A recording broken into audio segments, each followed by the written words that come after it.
जय श्री राधे कृष्णा मित्रों। कामदा एकादशी 2025। दोस्तों, चैत्र माह की शुक्ल पक्ष की एकादशी को कामदा एकादशी का व्रत रखा जाता है। कामदा एकादशी हिंदू नववर्ष की पहली एकादशी है।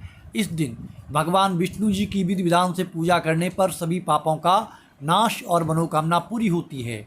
इसके अलावा भगवान विष्णु की कृपा से व्यक्ति को सभी सुखों की प्राप्ति होती है।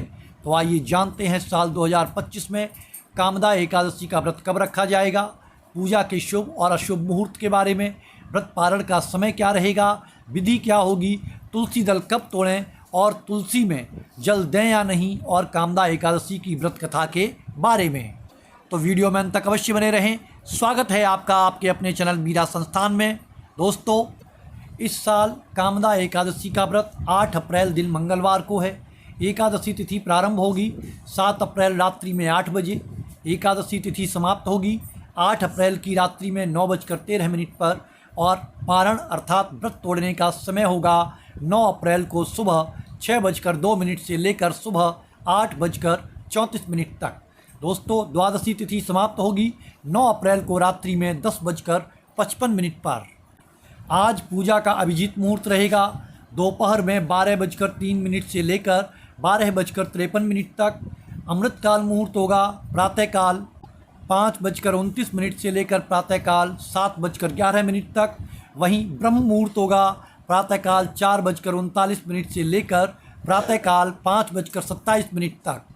दोस्तों, कामदा एकादशी राहु काल अर्थात अशुभ मुहूर्त होगा शाम 3:34 से लेकर शाम 5:07 तक।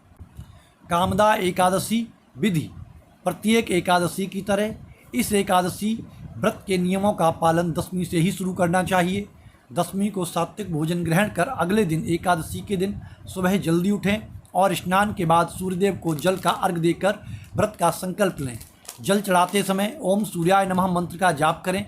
इस दिन घर के मंदिर में या लक्ष्मी नारायण मंदिर में पूजा करें और पूजा में दक्षिणावर्ती शंख से भगवान विष्णु का अभिषेक करते हुए ओम नमो भगवते वासुदेवाय नमः मंत्र का जाप करें। इसके बाद भगवान विष्णु जी को चंदन का तिलक कर पुष्प, धूप, दीप व प्रसाद अर्पित करें। पूजा में भगवान विष्णु जी को केले का भोग और तुलसी दल अर्पित करें। पूजा के बाद भगवान विष्णु की आरती करें और एकादशी व्रत की कथा को पढ़ें या सुनें। दूसरे दिन द्वादशी तिथि पर सुबह विधिपूर्वक पूजन करने के बाद ब्राह्मण या किसी ज़रूरतमंद को भोजन कराकर उन्हें दान दक्षिणा देकर विदा करें और पारण काल में ही व्रत का पारण करना चाहिए। एकादशी के दिन तुलसी में जल दें या नहीं। दोस्तों, तुलसी भगवान विष्णु को बहुत ही प्रिय होती है।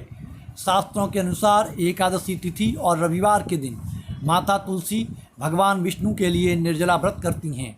इसलिए इन दोनों ही दिनों में तिथियों में तुलसी में जल चढ़ाना वर्जित होता है। मान्यता है कि यदि आप इन तिथियों में तुलसी में जल अर्पित करते हैं तो उनका व्रत खंडित हो सकता है। इसलिए एकादशी और रविवार के दिन तुलसी में जल देने से बचना चाहिए। कामदा एकादशी व्रत कथा। पौराणिक कथा के अनुसार भोगीपुर नामक नागों का एक राज्य था जहां अप्सराएं गंधर्व रहते थे। इन्हीं में एक ललिता नामक सुंदर अप्सरा थी। वह अपने पति ललित के साथ इस राज्य में रहती थी। ललित नाग दरबार में गायक और नर्तक था। दोनों एक दूसरे को बहुत प्रेम करते थे। एक दिन राजा पुंडरीक के दरबार में करकोटक नाम के एक नाग देवता मौजूद थे जो ललित के गाने का आनंद ले रहे थे। उस समय ललित भी गाने में लीन था। अचानक उसे अपनी पत्नी की याद आ गई, जिसकी वजह से उससे भूल हो गई। नाग देवता ने ललित से हुई गलती को पकड़ लिया, जिसके बाद राजा ने उसे राक्षस बनने का श्राप दे दिया। पति को श्राप मिलने की खबर सुनकर उसकी पत्नी ललिता बहुत दुखी हो गई और अपने पति को इस श्राप से छुड़ाने के लिए चिंता करने लगी। तब उसे एक मुनि ने कामदा एकादशी व्रत के बारे में बताया। मुनि की बात मानकर ललिता ने उनके आश्रम में कामदा एकादशी का व्रत किया और व्रत के प्रभाव से ललित शाप मुक्त हुआ। जय श्री कृष्णा।